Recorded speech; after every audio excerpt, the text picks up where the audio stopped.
Bom dia, eu sou a Amanda. Bom dia, sou Alexandre. Nós somos coordenadores da turma Zoe, que é de 10 a quando eles completam 13, né? Eles saem. Então, o Alexandre vai falar um pouquinho sobre essa idade, os desafios que a gente enfrenta. Vai lá. Bom dia, gente. Estão ouvindo? Está falando?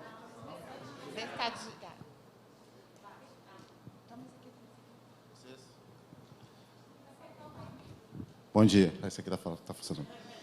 Bom, gente, a turma da Zoe, eu ouvi aqui bastante coisa legal aqui sobre cada faixa etária. E a Zoe, ela está numa fase de transição onde eu tenho crianças lá que tem muito do lúdico, mas também tem muito daquela parte já do, vamos falar assim, científica, né, da curiosidade. Eles estão já sendo apresentados a assuntos que é o dia a dia de adulto. Hoje, por conta do conhecimento, de ser muito disseminado, isso é bom por um lado, mas quando a gente não tem um acompanhamento devido dentro da nossa casa, vamos falar assim, um pastoreamento feito pelos pais, e essa responsabilidade que a pastora frisou aqui é dos pais, não é nossa, mas a gente vê que eles são confrontados o tempo inteiro por diversos assuntos que confrontam a fé, a nossa crença. A gente sabe, então, que ali, por exemplo, vocês têm uma noção, quantas crianças nós temos? Eu fiz uma atualização ontem, só para você ter noção. Nós temos, como eu falei, crianças de 10 a 12 anos e um número de crianças da Zoe. E quando eu falo crianças que estão na Zoe, são aqueles que efetivamente frequentam. Eles assistem aula periodicamente lá e a gente entende que são alunos. A gente sabe o nome, sabe basicamente quem são os pais. São crianças daqui. Nós temos lá 54 crianças. Uma turma que deve caber ali em torno de 20, né, tia Amanda? 54 crianças. Aí você pensa, mas não tem visitante? Tem visitante. O número de visitantes que nós temos ali em torno, eu fiz um apanhado aqui, 63 que eu contei aqui, que frequentam só de 10 a 12 anos. Então, você imagina como é que é você lidar com crianças que têm 10 anos, que são bem lúdicas ainda, gostam muito dessa questão manual visual, essa questão de você estar interagindo com atividades onde você brinca muito, você vai muito para o chão, você faz muita atividade, vamos falar assim, de brincadeiras mesmo, como vi aqui, ó, essa marola do semeador, como aqueles que não querem ver isso, gente. Se você entrar com isso em sala, ele vai te engolir. Você não vai dar aula. E tem vezes, gente, que você chega lá com um planejamento pronto e você não vai ministrar nada daquilo que você pretendeu falar. Desculpa, gente. Você não vai fazer nada que você pretendeu falar. Então, basicamente o que você vai ter que fazer eu separei um versículo aqui que foi o assunto da nossa última aula. Está lá em Esdras. Esdras, deixa eu chegar lá que eu já até marquei aqui. Está no capítulo 7 de Esdras, foi a nossa última aula. A gente está falando do livro de Esdras lá para eles. Então, eu estava preparando a última aula e isso falou muito ao meu coração, eu resolvi dividir com vocês um pouquinho. Está no capítulo 7, versículo 10, que fala assim, ó, porque Esdras tinha preparado o seu coração para buscar a lei do Senhor e para cumprir e para ensinar em Israel os seus estatutos e os seus direitos. O que a gente pega lá, gente, se você pretende um dia trabalhar conosco, nós temos lá hoje, trabalhando com a gente, 2 coordenadores, que é a Amanda, que é a coordenadora, eu sou apenas auxiliar da tia Amanda, mas também dou aula, e nós temos 13 professores. Aí você pensa, gente, é gente pra caramba, mas a gente já passou por um período onde a gente não tinha esse número de pessoas, não é, tia Amanda? Então, Éramos 3. Éramos só 3, basicamente, lá, só que a gente entendeu, gente, quem eu sou na obra? É o Senhor. A gente começou a orar, começamos a orar, a clamar a Deus, e Deus começou a mandar os trabalhadores. Graças a Deus nós temos uma equipe lá hoje. Mas você pode perguntar para qualquer um deles, eu estou vendo ali a tia Karine, por exemplo. Gente, como eu falei, você tem que fazer isso que Esdras fez, preparar, você tem que estudar, tem que gostar, gente. Olha, eles estão sendo confrontados sobre ideologia de gênero, eles estão sendo confrontados sobre pornografia, eles estão sendo... E é confrontado mesmo, gente, porque quem confronta ele, às vezes, não é o professor, é o colega que senta do lado dele. que não tem Jesus, que não conhece a verdade, que acha que aquilo é normal e natural, e ele é confrontado. Eu já preparei a aula, cheguei na sala de aula, e no meio da aula, a menina levantou a mão e estava dizendo, ela me chamou para conversar no canto, e ela disse o seguinte: tio, eu estou sendo assediado por uma menina que quer namorar comigo. Ela tem 11 anos. E aí o que você fala? Então, gente, você prepara algo, mas coloca isso sempre diante de Deus, que muitas vezes você vai chegar lá, gente, é para ministrar. Você vai chegar ali para aconselhar. Você vai chegar ali, gente, para dar uma direção, às vezes que ele vai ter que falar com o pai ou com a mãe, que está passando por um divórcio. Quantas vezes entrou em sala de aula que a gente teve que tirar a criança para conversar no canto, porque estavam no processo desse dentro de casa. Aonde eles não veem uma referência espiritual dentro de casa, vai ver em quem? É em mim, é na tia Amanda, é em vocês.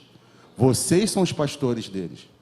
Então, isso é desafiador? Sim, é desafiador, mas é muito bom, gente. Você poder depois, como eu vi no último culto infantil, de olhar aqui para essa plataforma e ver vários que foram alunos nossos e de vocês. Vocês plantaram essas sementes. Estavam aqui ministrando para o Senhor. Estavam aqui impondo as mãos sobre outras crianças e declarando verdades, declarando coisas para o futuro deles. E quem plantou isso? Foram vocês. Gente, é importantíssimo quando você ministra algo, que eu vi isso de um curso que eu fiz, que até teve aqui no último seminário, pastora. Eu acho que ela é muito parecida com a Ana Paula Valadão. Eu esqueci o nome dela. Isso. Uma coisa que aquele falou comigo. Muito para mim. Claro, falou para a plateia, mas falou muito comigo. Gente, todo mundo aqui é adulto. A maioria, não, desculpa. Perdão, bebê. Perdão. A maioria aqui é um adulto.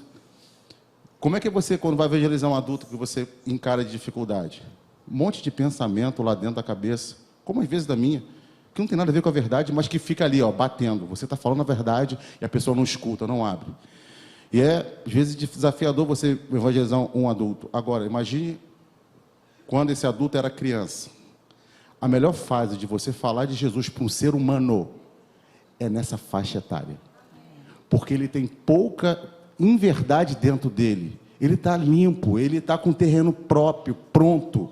É a melhor fase, não despreze o que Deus chamou você para fazer. Deus colocou você na melhor fase de um ser humano, na hora que ele está sendo ali formado no seu caráter, que é de 4 a 6 anos. A turma passou aqui já. É onde é formado o caráter da criança, você colocar valores espirituais. A Zoe, de 10 a 12 anos, como eu falei, tem muito do lúdico, mas também tem muito do científico. Aonde eu tenho que plantar ali o quê? Ele é uma nova criatura em Cristo Jesus, ele é um ser espiritual, ele tem espírito, ele é um espírito, ele tem uma alma e ele tem um corpo. Ele não foi guiado, não deve, aliás, ser guiado pela sua alma, pelos seus sentimentos, mas pela palavra, é pelo espírito. Quem ensina são vocês. Então, o que eu tenho que fazer? Eu tenho que me preparar. Eu tenho que me preparar, eu tenho que separar um dia, é pouco, uma semana antes, ler um material, vamos orar. E muitas vezes, querido, o Espírito Santo vai falar com você, fez isso comigo domingo passado, de manhã. Fecha a Bíblia. Fecha o caderno. Você vai ministrar isso daqui. Porque tinham 4 crianças ali naquele dia. 2 eram da galera. E o que eu tinha preparado era para Zoe. Não que eles não pudessem, gente. Eu poderia ter ministrado para ele, mas o Espírito Santo falou, fala isso daqui. Mas por que ele pôde falar isso comigo? Porque eu me dispus hoje a fazer isso, como muitos de vocês passam por essa experiência. Quantas vezes, Karine? Deus pediu para você, Karine, não é isso daqui. E, gente, eu vejo depois o resultado. Quando para uma mãe, tio, eu vou te contar, e conta algo que a criança fez, que a criança falou, que a criança ministrou. Então, isso que a Zoe... Às vezes você pode passar 54 numa sala de aula. Gente, é maravilhoso. É espetacular, gente. De você ver criança ministrando na escola, orando dentro de sala de aula, chegando no canto e aconselhando, olha só, esse não é o melhor caminho para você. Sendo Jesus para outros. Então olha o que ele fala, ensina, isso você aprende, mas depois você ensina. Depois você ministra, depois você abre a sua boca. Então a gente faz a Atos. Tem seminário aqui, faça.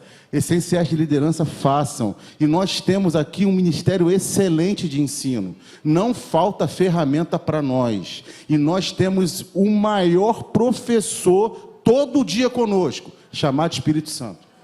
Essa pessoa, ela é fantástica para te dar estratégia, para falar, agora é momento de você ouvir. Porque muitas vezes que nós somos na banda, conselheiros, de parar e ouvir a criança falar. Já teve caso lá que chamar o Marcinho, então, toda hora que eu passo o corredor, está lá Marcinho falando com pastor, é o nosso pastor lá. Gente, pastores mesmo, de criança chegar, você está ministrando algo e ele vir com algo para você, e você, gente, agora tem que parar e passo para a Amanda. E uma coisa que, para eu fechar aqui, para passar para ela, que ela vai falar sobre o material, que a gente aprendeu alguns conselhos práticos. Como eu falei, a criança está no lúdico, mas já muito científica, perguntando tudo. Pergunta por que o mundo, ele... Já até rolou esse papo lá, a Terra ela é redonda, a Terra é plana. Jesus, tem essas coisas que aparecem. Só Jesus, meu Deus. E você tem que responder, gente. Você tem que responder. Pergunta N coisas para você, mas também vai te perguntar, posso namorar? A criança não namora, gente. Mas eu não posso fechar a porta para ele, eu deixo falar. Nós deixamos falar. A criança vai perguntar sobre, eu posso ver isso, eu posso não ver aquilo. Por que eu não posso ver? Por que eu não posso experimentar? Gente, mas com 10 anos, gente, com 10 anos, com 11 anos. Eles são pressionados, gente, a namorar. Isso aí na minha época, gente, eu não via falar dessas coisas. Hoje é covardia o que o diabo faz com ele, é covardia. Se eu não fecho essa porta, entro na sala, não preparei nada, gente, não é que eu vou ser engolido pelas crianças, é pela circunstância da semana. Tem criança ali que você tem que parar, você tem que ministrar, chamar no canto para conversar. Só que quando eles começarem a te procurar, tenham essa sensibilidade. Nós estamos debaixo de uma liderança. Eu tenho que falar com a pastora, eu tenho que falar com a Amanda. Se uma menina me chama para conversar, eu não vou me recusar a falar com ela. Se você é menino, querido, amo você estar aqui. Como faz falta, gente, a referência masculina no departamento infantil. Isso aí. Como faz falta. No dia, essa pastora, ela chorou quando ela falou isso. Ela pediu para os homens se levantarem, tinham pouquíssimos, sei lá, 5. Ela começou a chorar. Eu vi que aquele choro foi sincero. Como faz falta, como eles sentem falta, gente. E eles te veem, gente, como o pai e a mãe deles, às vezes, porque às vezes é a referência espiritual que ele tem da semana. Só você é Jesus para ele. Porque em casa ele não tem. Mas vamos virar esse quadro. A gente vai virar esse quadro. Em nome de Jesus. Então o que a gente pode ver é o seguinte. Chega uma menina para falar comigo, eu sempre vou orientar e eu aconselho você a fazer isso. Procura a pastora. Eu posso dividir isso com a pastora? Já chegou, gente, uma mãe para falar comigo. Gente, eu não sou casado. Eu não tenho filhos. Tem uma dinâmica que eu não tenho uma expertise. Mas a pastora é. Tia Amanda é. Márcio também é. Eu sempre vou falar com ele, gente. Isso não é demérito nenhum, não é expor. Claro, com cuidado. Conversa com a criança. Eu posso falar? E se ela não te autorizar a falar, mas pelo menos você notifica para a pastora. Ó, pastora, está acontecendo algo, seria bom você chegar lá e falar. Não guarda isso para você. Sempre divida isso. Nós estamos debaixo de uma liderança. E eles, gente, são fantásticos. Eu amo dar aula na Zoe. Eu amo. Não vou falar que é melhor turma, porque não existe isso aqui. Mas eu entendi o que a pastora falou, mas eu amo. É o melhor dia da semana para mim é domingo.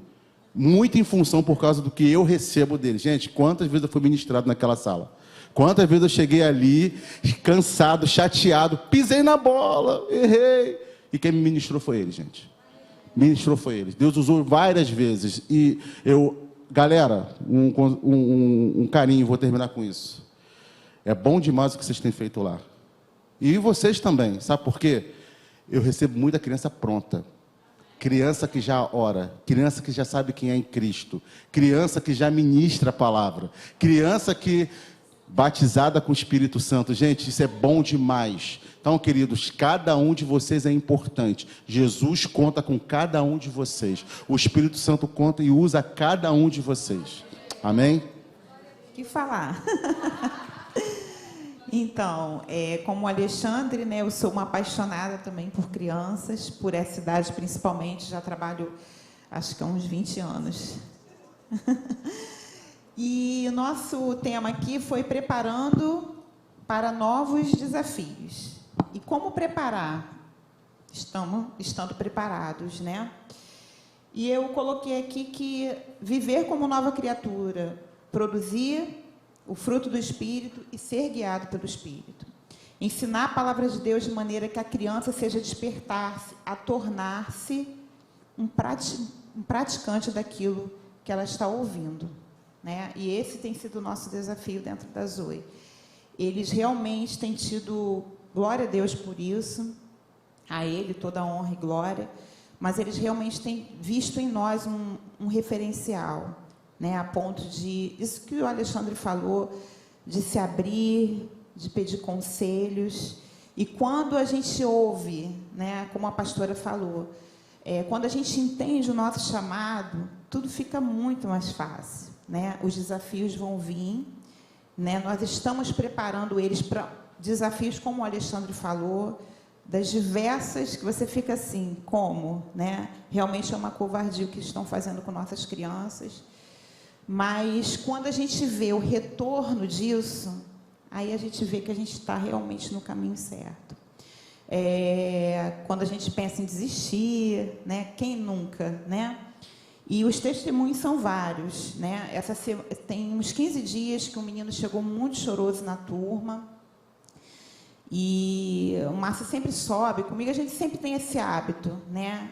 E eu falo isso para os nossos professores que estão aqui.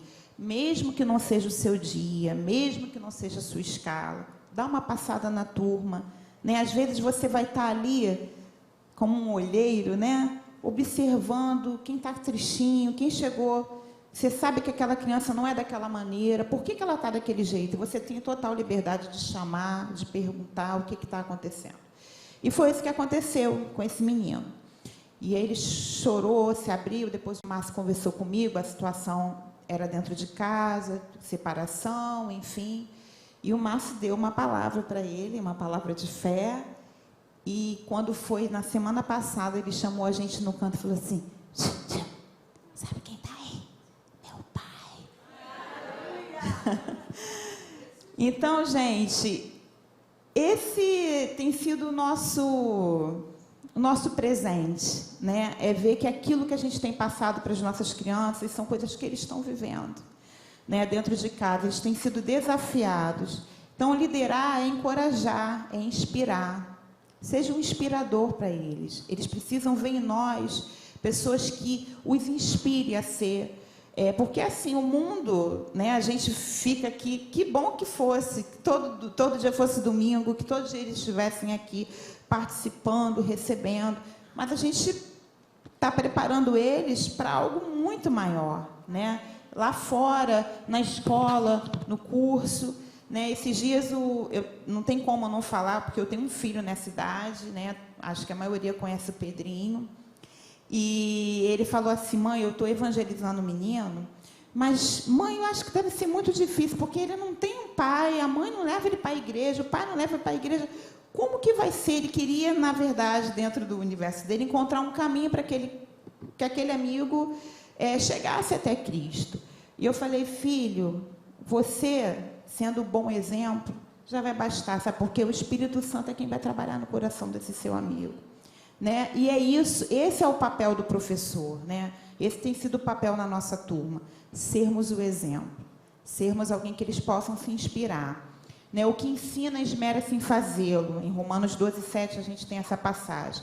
O verdadeiro ensino, ele não pode estar preocupado apenas com a transmissão do conhecimento. O objetivo final deve ser o crescimento espiritual do adolescente, né? No nosso caso. Que outra maneira, se não exemplo? A palavra, ela torna-se eficaz quando ela é praticada. O conhecimento da palavra em si não vai trazer resultado. A palavra ensinada deve ser colocada em prática primeiro por nós. Seja alguém que desperte no aluno uma mudança de comportamento. Amém. Né? É isso que... Né? Ensinar é fazer pensar, é estimular para identificação e resolução de situações à luz da palavra. A gente não tem que ter a nossa opinião dentro da turma. Criança, quando ela vem com um desafio desse aí, a gente vai ter que trazer na palavra de que maneira ela tem que se comportar com aquilo que ela tem recebido, né? E a gente precisa ensinar também, isso em todas as faixas etárias, que eles são a igreja hoje, tá? Eles não estão sendo preparados para ser um dia a igreja. Não, eles são a igreja hoje. Como a Crisângela falou, né?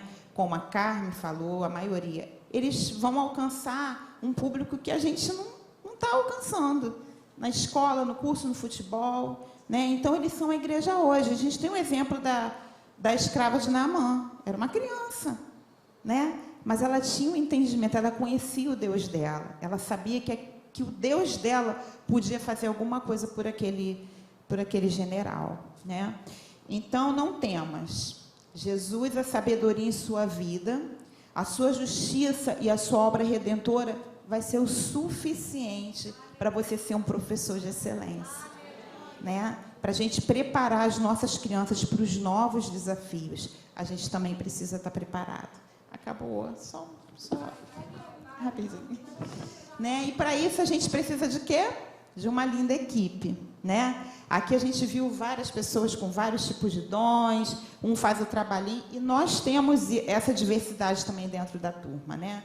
Graças a Deus. Então, quando a gente reconhece que a gente faz parte de um time, que cada um tem a sua importância, sermos submissos à nossa liderança, sermos humildes e reconhecer que a gente depende, né? Como o Alexandre falou, vai ter caso que ele vai olhar, acho que boa nisso é a tia Aldi, vai chamar a tia Aldi. Eu acho que é um menino que está precisando de ajuda, vamos chamar o tio Sérgio, né? E assim vai. A gente reconhecer que o outro, né, tem aquela capacidade para lidar com aquela situação naquele momento, né? E o caráter de Cristo, ele gera em nós a fidelidade nas coisas espirituais, nas naturais, nas grandes ou nas pequenas, né? Não tem tanta importância.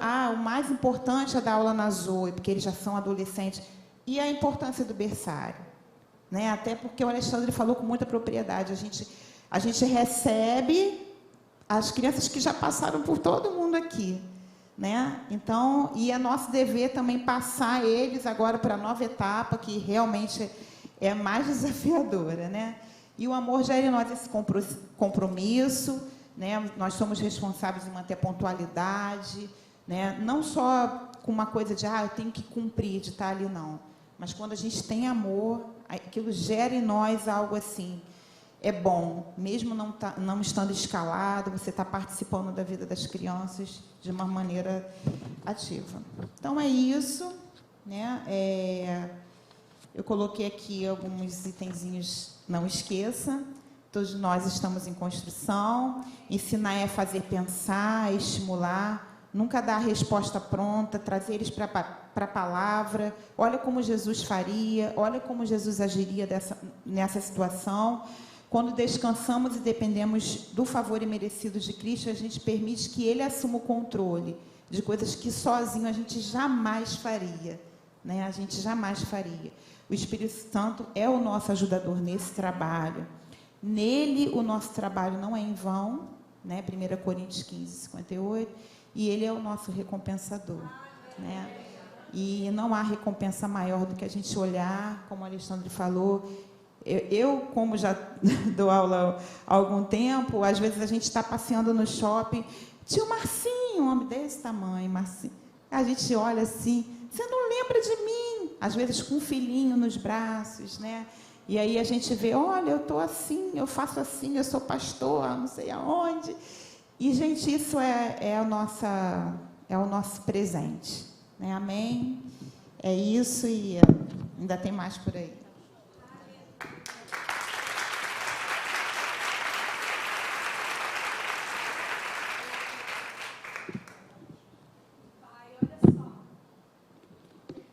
Só que o Alexandre, não sei se ele falou, o programa que eles fazem na Zoe, gente, eu gostaria muito de disseminar isso e gostaria muito que isso acontecesse também nas demais turmas. O Alexandre, ele tem um controle de presença dos alunos. É um sonho que esse ano a gente vai começar a fazer um pastoreio, sim. A gente precisa ter a nossa base de membros, né, bem estabelecida, com o cadastro das nossas crianças, para que a gente possa pegar, eu tenho na turma 20 crianças e tenho 10 professores, cada professor vai cuidar de 2 crianças, pastorear. E aí, entrar em contato, ligar para os pais, eu não consigo fazer sozinha, de verdade. Então, eu queria que vocês nos ajudassem, sempre perguntando se as crianças tem um cadastro como membro. Aqui na nossa igreja, a criança é membro, sim, sabe? Faz parte do corpo. Então, a gente precisa atualizar o cadastro das crianças. A gente precisa, no segundo semestre, eu preciso da ajuda. Isso, entrar em contato quando a criança não vem. Eu não sei de que forma a gente vai fazer para ter como o tio Alexandre. O tio Alexandre, ele sabe, tanto da Zoe quanto da Academia Tim, a frequência das crianças, porque ele vem nos 4 cultos. E ele vai lá em cima todos os 4 cultos para saber se a criança veio. Gente, isso é pastoreio. Gente, eu não consigo fazer. Mas todos nós juntos, eu tenho certeza que nós conseguiremos fazer, de conversar com os pais, de estar perguntando e trazendo esse retorno para dentro da nossa igreja. Eles precisam se sentir seguros e amados. E nós estamos aqui para abraçá-los, para cuidar das nossas crianças, né? Eu amo o trabalho que eles fazem há tantos anos. E um dia, eu quero dar esse testemunho e honrar a Amanda aqui. Um dia eu cheguei muito chateada. E é estampado no meu rosto quando eu estou chateada. Eu sou muito transparente. E eu subi com raiva. Naquele dia eu estava com raiva.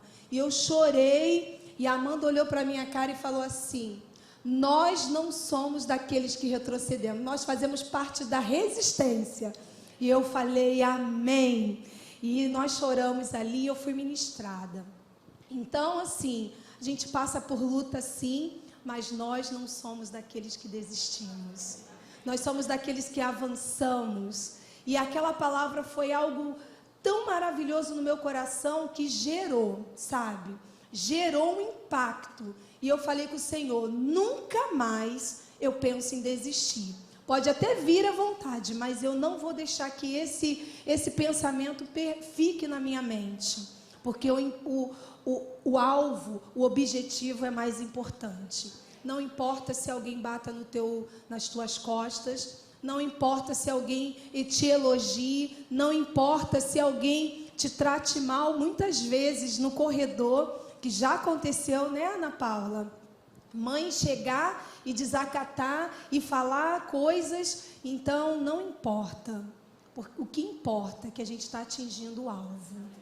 Sabe, a gente está impactando uma geração que fará a diferença nesse mundo, em nome de Jesus. Amém? Glória a Deus. Amo muito todos vocês. Momento foto. Ai, se não fosse Silvinha. Olha, e por causa da Silvinha, uma vez ela pensou em desistir. Aí eu falei para ela, Silvinha, não desista, Silvinha, permaneça. Olha aí, quantas fotos lindas a gente tem registrado, né?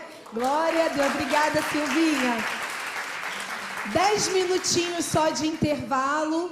10 minutinhos, você vai receber ali um lanchinho. 10 minutos, tem refrigerante. E aí a gente vai finalizar com a palavra da Sunamita. Tá bom? Vai lá, bebe uma água, tem um suquinho, bem rapidinho.